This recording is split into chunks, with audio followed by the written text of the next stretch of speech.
Good morning, dear friends. Suffering is a subject matter which is not well understood in this modern life. However, it is something which is common to all human beings on earth. As spiritual aspirants, it is necessary for you to understand the causes of suffering and how to reduce or eliminate suffering in your life. The first cause of suffering is karma. I have already explained in a previous session the law of karma and how it is related to the suffering you are going through in this life. So, based on your previous karma, you will get the corresponding good effects and bad effects in this present life.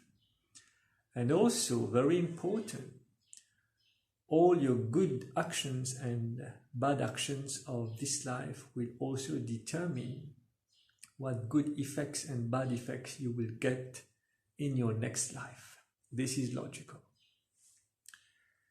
Now, there is another important aspect which you must understand and which leads to much suffering. And that aspect is called ignorance. Ignorance means the absence of knowledge, which makes you take incorrect actions, which gives you suffering. So ignorance is a dangerous situation because there is a lack of proper knowledge with respect to the actions you are going to take. And when you take wrong actions in this life, you will reap the corresponding effects. Remember, I said earlier that this life is of dual nature. The dual nature also exists in the cause and effect. This is the material world. There is a cause and there is a corresponding effect. There was a Big Bang and the universe arose. So this is the law of cause and effect. And to every action, there is a reaction. So when you are in ignorance, when you don't have the necessary information and intelligence and knowledge to do the proper thinking and to take the proper actions, then you will suffer. This is logical. The third aspect which leads to ignorance is the presence of negligence. Negligence means that I know, but I disregard it. Negligence means that I purposely do things which are against the well-being of others, against my own well-being, and I correspondingly reap the effects of those actions. You see, it is simple. Let's say you know sugar is not good for diabetes, but you keep on consuming sugar every day. You don't exercise self-control. Ultimately, you will develop diabetes, isn't it? So there is a lack of self-control. You know it will hurt you, but you can't resist. And this leads to suffering. So likewise, if you think about all the sufferings that exist in this world, you will see that a percentage of it is related to negligence. So simply stated, negligence is a foolish action. A foolish action which makes you suffer. But when you lack self-control, when your senses are more powerful than your mind, and believe me, it happens, when your senses are more powerful than your mind, it will make you do things that are against your well-being. And until you don't reap a very high negative effect, you won't change. When do you start exercise? When you have diabetes, when do you start exercise? When you have developed high cholesterol. When do you exercise? When you are sleepless. But until everything is okay, you don't take actions correspondingly. So we act when sometimes it's very late. But as it is said, prevention is better than cure. But human beings do the contrary. They do things, and when things go wrong, then they look for a cure. This is human life. This is the tragedy of human life. And in order to grow, to develop personally, you should get out of this process of curing. You should get out of this thinking pattern that, okay, what will happen will happen. When it happens, we'll see. This is negligence. So karma, negligence, ignorance will lead you to suffering. And there is a fourth aspect on which you must pay great attention. And that is your reactions to the daily events in your life. Now, what do I mean by that? First, you need to understand that life is not about how you make it. It mostly, and I will say 90%, of how you take life. When we understand that how we must take life, things get easier. Because taking life is strictly related to our reactions. And our reactions play a crucial role in our well-being.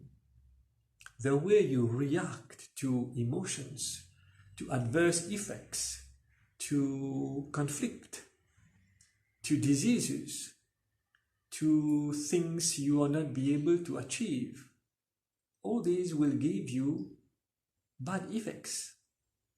The right reaction is of great importance. I'm sure you're understanding what I mean by that. I give you an example. In the morning, accidentally you drop your cup of tea on your clothes. You are ready to go to work. Now you have two reactions which are possible here. Either you go in a fury, you get excited, you go angry and you start shouting and all the rest, and you disturb yourself and you disturb the other members of your family. This is one reaction. The second reaction, you remain calm. You just get up, you go and change your clothes, and you make yourself another cup of tea. Now, of the two, obviously, you will see that the second one is the wiser choice. Why should I get disturbed? So you see, like that, if you analyze every day through all the events you have gone and how you have reacted, you will see that every time you could have made a better choice. You could have made a better decision. But you simply react. You are impulsive. You don't take the necessary time to say, let me react differently. Let me think of how usually I react in such situations, because it happens also that events are repetitive. You get the same remarks from your partners, from your colleagues, from your children, husband and wife and so on, and you react in the same old way year after year, and believe me, this is what is happening, but you are just ignorant of it.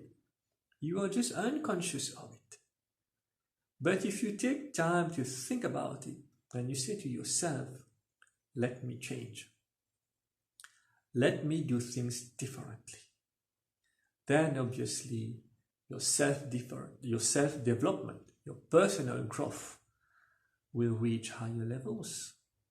You can't stay the same. The best thing in life is to learn. The best teacher is life itself. But you don't have time to sit and think about life. You just go through life like an animal is going through life. That is, you eat, you drink, you reproduce. That is what you do. But this is not a human life. This is an animal's life. Human beings are endowed with logic, with reasoning, with intuition, with intelligence, which is highest above all creations, but we do not make good use of it, and that is the problem. This is why suffering is common to everybody. And you know, I will tell you, suffering is also a blessing. Just like I said, the dual nature of life. Suffering causes pain, causes troubles, but suffering is also an opportunity to grow, an opportunity to become more mature, an opportunity to develop perseverance, an opportunity to develop patience, an opportunity to become stronger physically and mentally. If you take your difficulties and your sufferings in this way, will you not make progress in your life? This is the truth. But actually, you don't have the necessary knowledge to understand what you must do. Suffering is a blessing. And there is even the story, the true story of a Swami in India who was lecturing before thousands of people. And he told them, you know, my dear friends, today I shall give you a big blessing in this speech, in this gathering that we have made, and you will all be blessed with an extraordinary knowledge that I shall give you. So everybody was excited because they were going to have an enormous blessing on that day. And of course, knowingly, the Swami kept the blessing for the last few seconds of his speech. And when the time came, he says, okay, now I shall give you the blessing.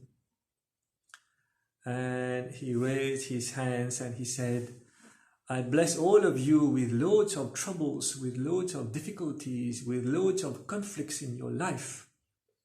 And everybody was shocked. What kind of Swami is this? He is now blessing us with all kinds of difficulties? How can this be? He is being rude to us. This is not possible. And then the Swami explained, just like I have explained to you. He says you need difficulties in your life to grow. Without difficulties, nobody has grown to the levels that is required for you to remain calm, to remain undisturbed. And you should try every time. This is one of the reasons, one of the opportunities of conflicts, of difficulties. Then everybody understood, okay, this is what he meant us to understand, that we should know how to tackle difficulties also. Because difficulties can also be a blessing in disguise. So here we are for today, dear friends. This is my message for you with regards to suffering. So there are ways and means to go about sufferings, and it is also a blessing in disguise to make you make all kinds of progress in your life, to become stronger mentally.